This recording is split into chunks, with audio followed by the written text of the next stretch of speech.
It's the show the establishment warned you about. Yes, this is the Dr. Tommy Show. We are coming to you live from the free state of Florida. Thank you for joining us this morning. This is, I'm Tommy and this is Tracy. Try that again. Good morning. Good morning. I turned your mic up. Today we have unseasonably cold weather in Florida, but it's also wet. Yes, I don't like it. Yeah, so it's kind of a weird day for us, but it's one of the few days few weeks out of the year when we actually have what we consider winter. Mm-hmm. We're coming from the free state of Florida because you're able to do things here that you can't do. You know, everything, if you look at the news today or talk radio, or everything is COVID. And one of the things about COVID is that it's treated so differently across the country. And one of the things that was great about Florida is that we have freedom here. And one of the freedoms we had was the freedom to use Regeneron. However, breaking news from Tracy this morning. This is from mynews13.com. This is breaking news. Monoclonal antibody sites throughout Florida ordered closed by the FDA. Mm-hmm. Yes. So we only had a few sites anyway. We, I think, originally had maybe 12 locations in the state of Florida that were available to everyone. And then it went down to 3 sites. And now you can't get it at all. Yeah. Because it said that the monoclonal antibody sites throughout Florida will be closed after the FDA removed treatment authorization for Regeneron and Eli Lilly monoclonal antibody treatments, according to a statement from the Florida Department of Health. Yeah. So originally there was a standing order. So if you were exposed to COVID, or if you had COVID, you didn't even have to have it. You could go get monoclonal antibodies, and it was either an IV or an injection. Right. And this was to help with, hospitalization rates, to keep them low, and to keep people from potentially dying. And keep people from having to go to the hospital. Keep people out of the hospital. Because as we know, a lot of the treatments that they do in the hospital are just supportive care. Well, once you go to the hospital, apparently, I don't know for sure, but I've been told and I've read that you cannot get monoclonal antibodies once you go to the hospital. Well, that's true, I believe. So Rand Paul said that. Anyway, now you can't get it at all. Now you can't get it at all. And the reason they say it is because, look here, they're only looking out for you. And it says here, this is from the FDA's Twitter account.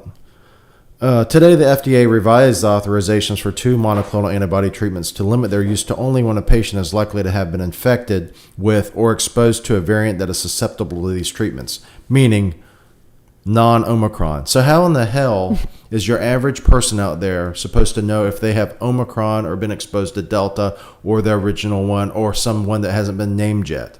Yeah, our COVID tests say positive or negative. Right. They do Everybody's not. Test does. Everyone's test. They do not tell us what variant a patient has, and mostly you go off. I'm assuming they're going off symptoms.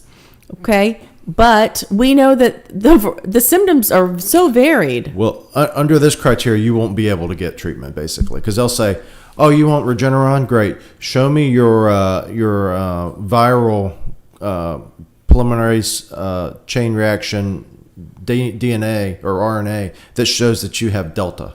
Mm-hmm. Show me that." "Oh, I don't have that. Nobody has that." Well, then you can't get Regeneron. But if you had that, we'll allow you. See, we're just looking out for you. We want you to get Regeneron. They're always looking out for us. This is really something exceptional as far as the government's concerned, overstepping its bounds, the federal government. And I won't be surprised if there's a lawsuit filed against the FDA because of this by DeSantis. Right. Well, DeSantis is pretty angry. But like we talked about earlier, so they're saying that this is not, the monoclonal antibodies are not effective for Omicron. Right. We also know that the vaccine is not effective for this variant. Exactly. Yet we still and that's have not just mandate. Us saying that. That's the Pfizer CEO saying that. Right. He said that I think the CDC might have said so as well. Yeah. 2 shots of the Pfizer CEO said, and this has since been expunged from the internet as far as we can tell, but the Pfizer CEO did say, and this was from Clay Travis and Buck Sexton, I heard this, and they played it, that you can, he had an interview with someone, he said after 2 shots of the vaccination series, which is considered fully vaccinated, it offers little to no benefit to Omicron. Okay, so in my guess, if Omicron is the dominant variant right there, and he's the Pfizer CEO saying, look, if you get our full vaccination series, you are not protected. Why in the hell would you get the full vaccination series if that's what's going around? Isn't that the same logic that they apply here to Regeneron? Right, yeah. Yeah, we still have people losing their jobs. I was just texted yesterday by a very close friend who's not vaccinated. She doesn't want to be vaccinated. She doesn't feel that she needs to be vaccinated. And now, so she's required to wear an N95 mask. Okay, that's not a huge big deal, I guess. But now she's no longer allowed to sit in the kitchen at her office. Right, because she's unvaccinated. Because she's unvaccinated. Therefore, she can spread Omicron. Right? That's their theory, but we know that... Also, every other person in that office who is vaccinated and even boosted can spread Omicron. Right. We know that right now, people that are vaccinated have COVID. A lot of them. And including General Lloyd Austin, who favored masking along with the face shield. Secretary of Defense. He got COVID. He's boosted and everything. Right. And, we know people on a personal level who are vaccinated and are adamant about wearing masks everywhere. Right. And still have COVID. And we know people who have had the vaccination and the booster who say, hell no, I'm not getting any more boosters. Right. Because it made me feel bad. And that's what they want, though. That's one of the things we have here in our Get the shot if you want to get the shot. If you feel that it's going to help you or protect you, get it. But no one should be forced to take any type of experimental vaccine. No one should be forced to inject something into their body. No one should be forced to do anything against their will in this country unless it's something that they're doing it because you're taking away someone else's liberty. So if someone wants to kill me, then I should be able to force that person not to kill me because he's trying to take my liberty. Or if someone's wants to steal my property, I should be able to force them not to steal my property because they're infringing on my liberty. I'm infringing on no one's liberty if I choose not to get a medical treatment. I don't give a damn if it's COVID, if it's cancer, if it's whatever. And they say, well, it's an infectious disease, blah, blah, blah. Okay, so you stay home if you're sick, right? Mm-hmm. Well, they won't stay home. They'll still spread it. So what? If you have vaccines, you will still spread it. Mm-hmm. If you're the most vaccinated person on this earth, you could still spread it, apparently. It may be even more likely to. Mm-hmm. This is from this Blaze. CDC changing definition of fully vaccinated to include boosters. This is Dr. Rochelle Walensky, who is probably going to go down in history as one of the most ineffective CDC directors due to her conflicting messaging. Anyway, she says, what we're really working on is to pivot the language to make sure that everybody is up to date with their COVID-19 vaccines as personally should be based on their last vaccine. But right now, what we're pivoting our language, we really want to make sure people are up to date. So they're saying now, up to date is the new thing, not fully vaccinated, up to date. Mm-hmm. So let's say that you want to prevent Omicron. Okay, you don't want to get Omicron. You're going to get 2 vaccines, right? Mm-hmm. Which the Pfizer CEO says is not effective against Omicron. At that point, you're up to date. Mm-hmm. But if you wait 6 more months, you got to get the booster, and if you don't, you're no longer up to date. Right. And that whole time, though, you can get Omicron and spread it and kill Granny. Right. So we know that the Pfizer CEO says the 3rd and 4th shot don't do anything for you. I don't know if he said that. He said the 1st and 2nd does. He does. I don't know if they know. He said the 3rd and 4th is ineffective. Oh. Okay. I did watch the video. I think it's been taken down now. So the 3rd and 4th are ineffective, and the 1st and 2nd are ineffective. Well, he did say the 1st and 2nd can provide some protection, but the 3rd and 4th are ineffective. And so, yeah. But yes, if you've had 2 and then you decide to get a 3rd booster, and then we know that a 4th booster is most likely coming. If you don't get that 4th booster, you will not be vaccinated. You'll no longer be up to date. You will not be up to date. It says, this is Dr. Fauci. When does it end? Well, this is Dr. Fauci speaking of when does it end, because he's the Svengali of COVID-19. It's going to be a matter of, this is what Dr. Fauci was talking about, when is the definition of fully boosted against COVID-19 going to change? He says it's going to be a matter of when, not if, the definition changes, Fauci said during a CNN interview. But when you're talking about optimal protection, there's no doubt from the data that we have that to be optimally protected, you have to get a third shot of mRNA and a second shot of J&J. So there's no doubt from the data we have, he says. Good old Fauci. Then, I wonder how many patients Dr. Fauci's treated since he started his... for COVID. Yeah. Just curious. Since he started in medicine 50 years ago, working for the government. This is something that's interesting. This is from Daniel Horowitz. This is the Blaze. It says Moderna CEO promises triple combo Corona flu RSV mRNA by 2023. Sign me up. I don't even like childhood vaccines that combine 2 or 3 in one shot. Mm-hmm. So you've got one bottle that's got all 3 of these in it, and then you draw it up. You give them, like, usually it's half a cc, and you inject that into the child. I don't even like that. I would rather split them up, you know. Mm. It's just, I think it's a little scary. And I remember Kaylee having a reaction to the MMR and the varicella when they started combining it. Mm-hmm. So Madison got it, the MMR separate, and she got varicella separate, and she did perfectly fine. But she had a full-on measles rash when she received the vaccine, MMR and varicella. She received like 6 shots at one time at 12 months old. Mm. And guess what? Measles rash. 6 shots, yeah, because that's a lot of vaccines to put down at one point. Yeah, for a little 20-pound child. So this is the mRNA vaccine that they're doing, which is brand new. So you have side effects already from the vaccine. People have side effects from the vaccine for COVID. Right. So this is triple. This is crazy, and this is for your children. Yeah, no way. This says during a World Economic Forum panel discussion titled "COVID-19: What's Next?" Moderna CEO Stefan Bancel revealed the next step of the vaccine wars. This is a quote. And the other piece we're working on for 2023 is how do we make it possible from a societal standpoint that people want to be vaccinated. What we're trying to do by this is preparing vaccines. We're working on the flu vaccine. We're working on an RSV vaccine. And our goal is to be able to have a single annual booster so you don't have compliance issues. When people don't want to get 2 or 3 shots a winter, but they will get 1 dose when they get a booster for corona, a booster for flu, and a boost in RSV to make sure that people get their vaccine. So he's going to roll them all into one. 3 mRNA vaccines all in one. Yeah, no, not for our children. One of the other things is that vaccines have always been worrisome for is this thing called antibody-dependent enhancement. And if you look on the internet, you don't find much about this, but here is something that's actually, you don't find anything much from it from the official record, but here's something from Children's Hospital of Pennsylvania. It has a page on its website about antibody-dependent enhancement. And it says, antibody-dependent enhancement occurs when the antibodies generated during an immune response recognize and bind to a pathogen, but they are unable to prevent infection. Instead, these antibodies act as a Trojan horse, allowing the pathogen to get into cells and exacerbate the immune response.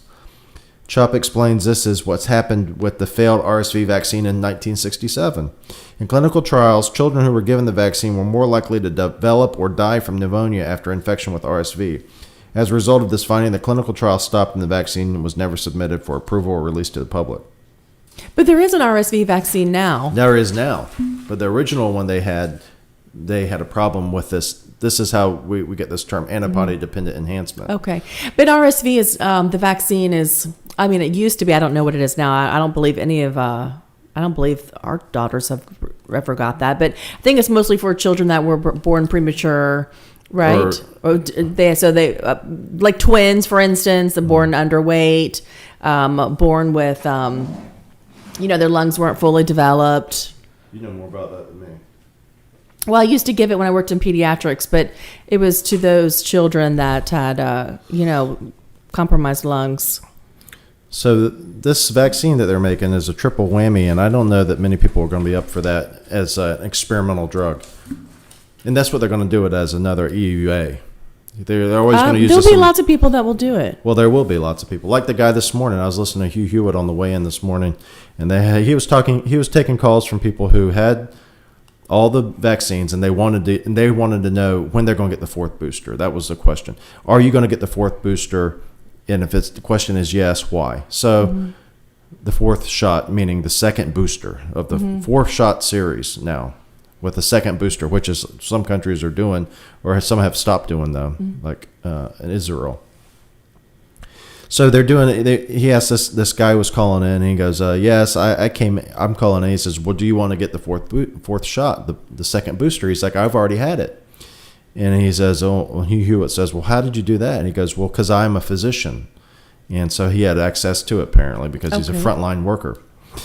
Anyway, he said, yes, I'm so glad I got it. And I have patients that come in and say that they don't want to get it, and I tell them they're crazy, which is pretty funny because we're always taught in med school you're supposed to honor everyone's beliefs and wishes, no matter how different from theirs you are. You have to have diversity, but this guy apparently doesn't abide by that. And I think it's probably establishment's view that there is no diversity of thought when it comes to COVID. You must be monolithic in thought. So diversity is no longer a problem. But anyway, he said, yeah, I've had it. I've had all the shots, and I've never had COVID, so I'm happy with that. He goes, and my kid had the shot too, and he had a few days. He had some pericarditis, and at that point I just turned it off because I'm not going to listen to this guy. This guy had a kid who had the COVID vaccine. The chances of his son or daughter, his son, having COVID and having a serious complication is minuscule, and yet he voluntarily gave him this vaccine that gave him pericarditis. Right. Now, I have read that on average there's about 800 children a week being admitted to the hospital for this Omicron variant. But we know also that these children, the article also said these children have other underlying conditions. Cancer, they're just testing them for any asthma. Omicron. Yes, every single person or every single child that goes to the hospital for, they're having a side effect from cancer, or one child in particular cut his foot on glass. They're swabbing every single person. So it's just, oh wow, your child has COVID, but I had no clue. Right. That's what's happening. So these children are, but there are also kids that are going to the hospital with COVID that have asthma, and they're needing IVs and they're needing some O2. Yeah. And the interesting thing is that the COVID doesn't affect children as badly as it does adults. Right. But now we're hearing more and more about hospitalizations. Yes. And what have we also had more and more of? What? Vaccination. Right. Yeah. So is that related? I mean, that's not. It's forbidden to ask that question. I acknowledge that. Right. And then very well may be that will get this banned from YouTube. That's all right though, because it's on Rumble too. But that's a question about the antibody dependent enhancement. And the question is it comes down to autonomy and full disclosure and informed consent. And when they're doing informed consent for vaccines, they need to be upfront about what the risks are. Right. Most people don't know. Yeah. A lot of people don't know the risks involved. Well, or some people do know the risks involved, and they are willing to risk that, and that's willing to take the chance. And that's when it comes down to that personal choice. If you want to choose to do that, that is completely your choice. Right. I think it's fine. I think it's great that you have a choice. Yes. I mean, there's a vaccine. Some people have a choice. Right. Some people don't. Right. But I think that it's good that there is a vaccine out there available for people for the COVID virus, also for the flu. Yeah.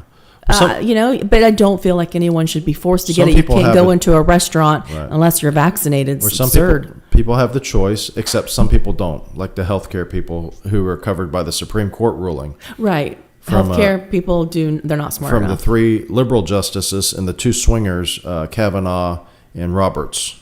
Yeah. So they cited and said, look, any facility that's federally funded by Medicare or Medicaid, I don't even know what the actual ruling is, but is essentially a ruling that affects healthcare workers. They have to get the COVID vaccine. They have to get the COVID vaccine, but also there's such a shortage of nursing staff that if you have COVID and let's say you still have a little bit of a fever, but it's been 7 days. Well, guess what? You're back to work. They want you to go back to work because they need people to, they need nurses, they need nursing staff. But okay, you just have a little fever. That's all right. Come on back. Well, I have COVID. I'm still testing positive. Oh, we need you. Yeah, but if you're unvaccinated, you can't work at all. Or like your friend, you can't eat in the kitchen. Does that make any sense to me? It does not make any sense to me whatsoever. I don't get it. I don't understand it.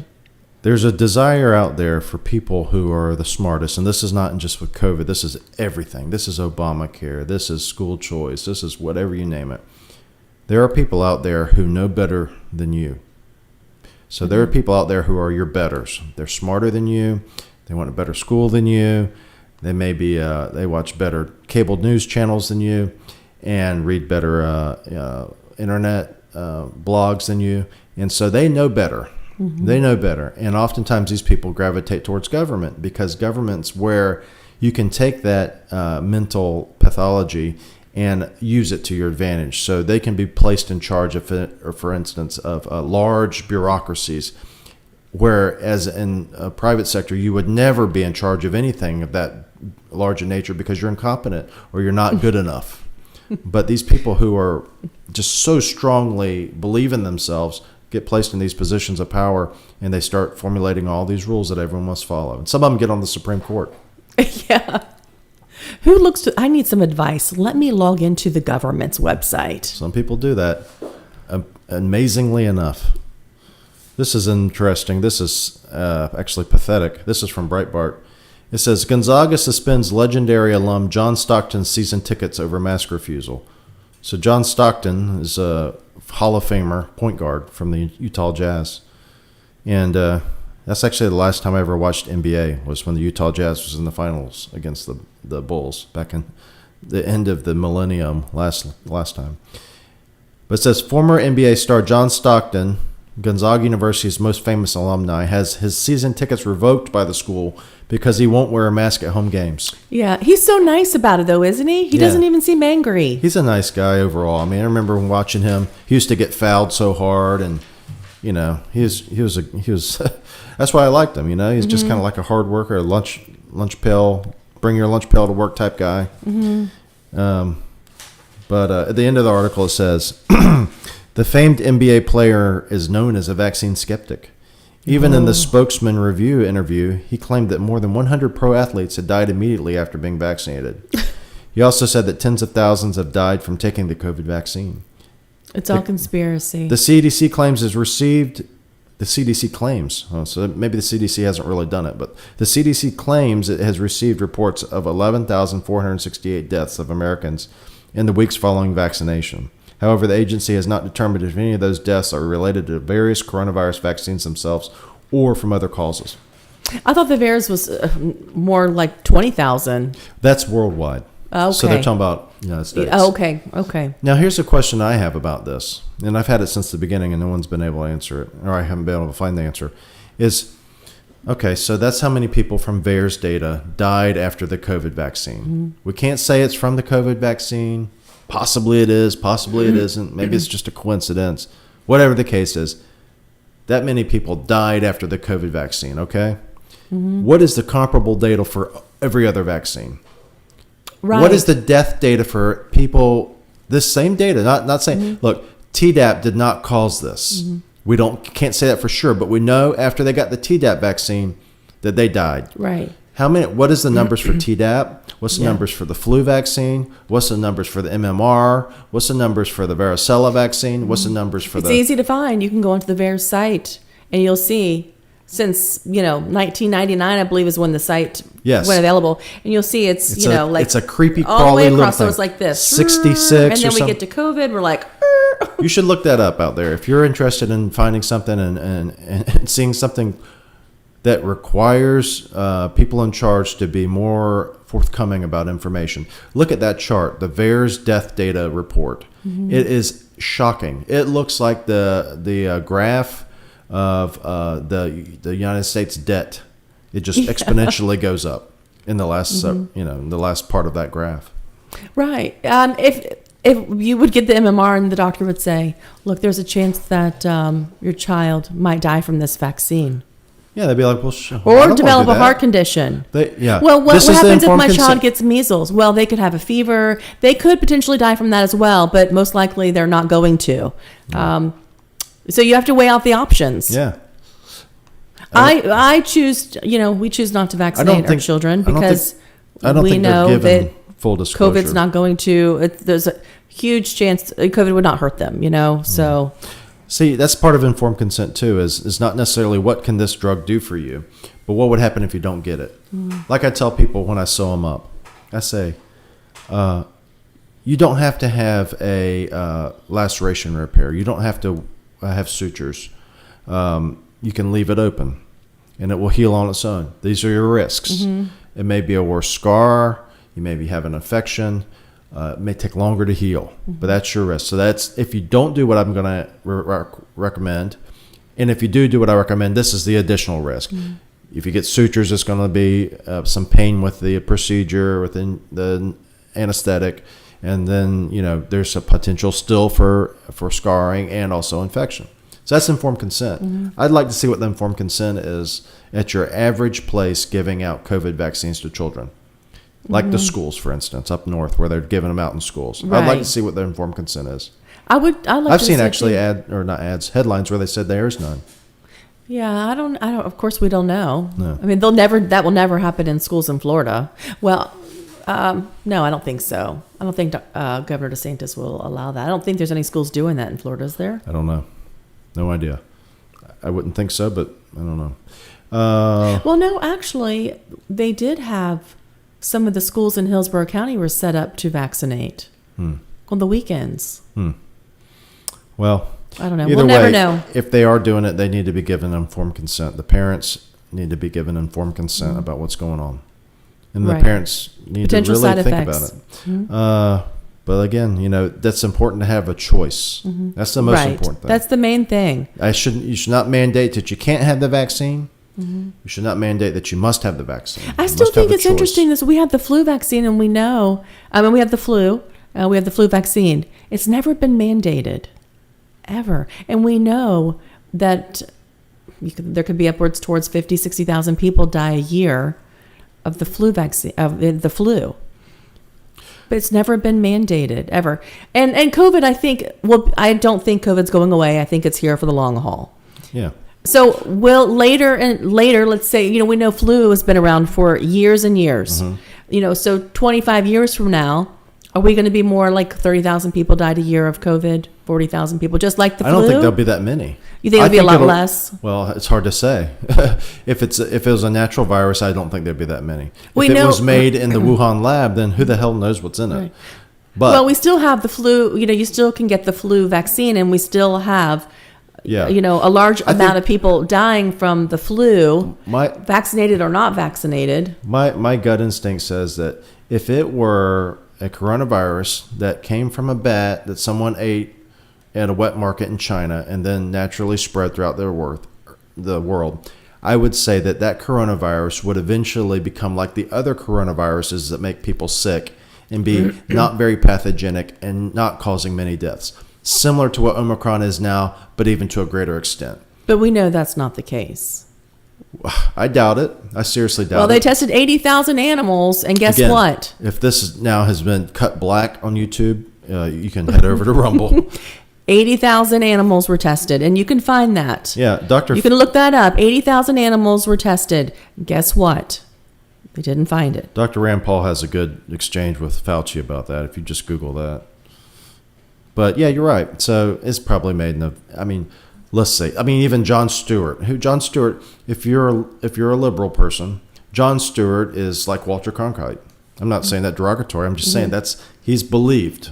If you're a liberal person, as far as news is concerned, John Stewart is the one that broached the topic on the Colbert Show about it, and he said, "Look, this thing is called the Wuhan virus, or at least it was before that was considered racist.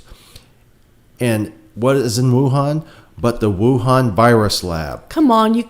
What is the odds? Yes. But no, it came from a wet market. And we knew this where from the they've been very eating beginning. bats for thousands of years. And we knew this from the very beginning. Yeah. And also now they're saying too. So COVID, we've been dealing with it for 2 years. Guess what? Natural immunity. Oh yeah, that's the newest thing. Yeah. They actually said natural immunity is better. Who would have thought? But see, if you said that on Twitter not long ago, you'd be banned. Well, in the past they were saying even if you had COVID, right, you should get the vaccine. You should still get the vaccine because then you've got superpowers. Right, you got more in Dr. Fauci. And I'm sure they're still saying that. Yeah.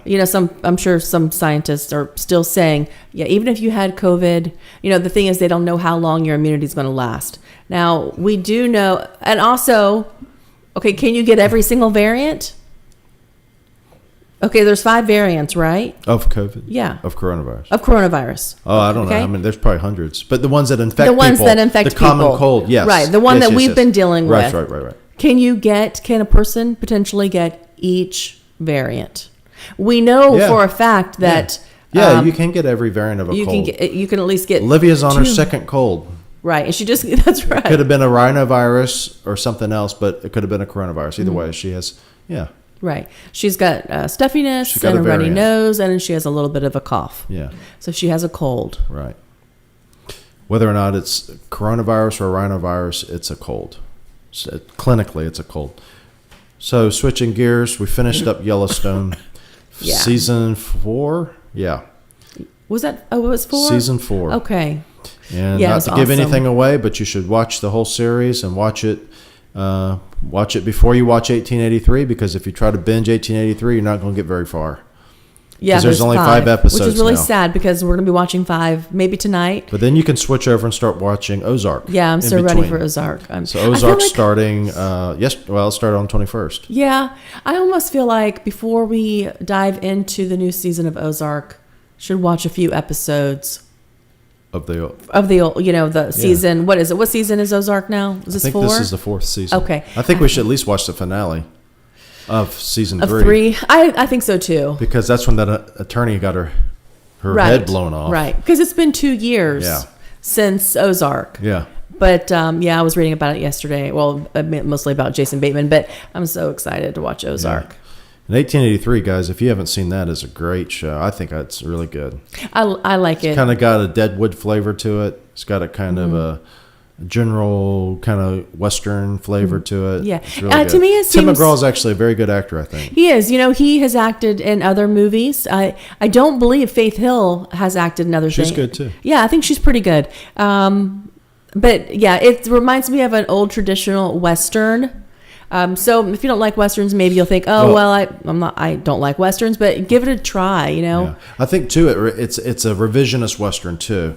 So the traditional John Ford Western was the good guys, and the good guys wore white hats and the bad guys wore black hats.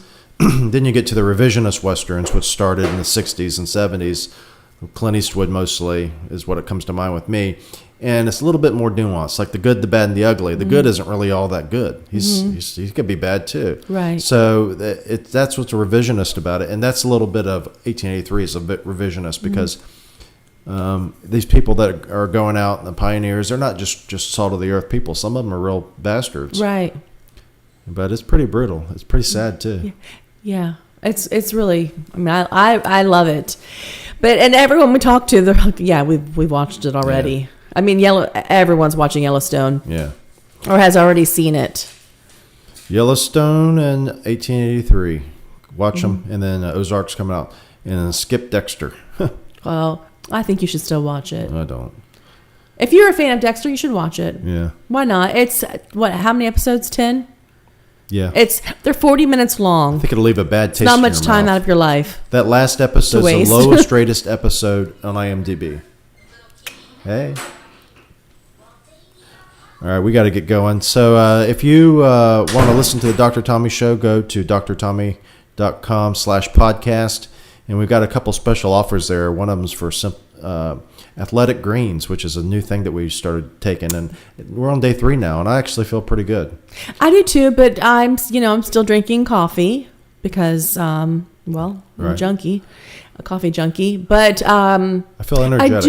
I really do. They're not good. Okay, they don't taste good. No, doesn't taste good. But it's only 8 ounces of water. You can do 8 to 12, but I do. And if you look 8. on the package, it's really amazing what they fit into there. It's all types of different extracts, a bunch of roots, and that I never thought I'd be eating. And then there's probiotic in there too. I love the probiotic part. Multivitamins in there, right?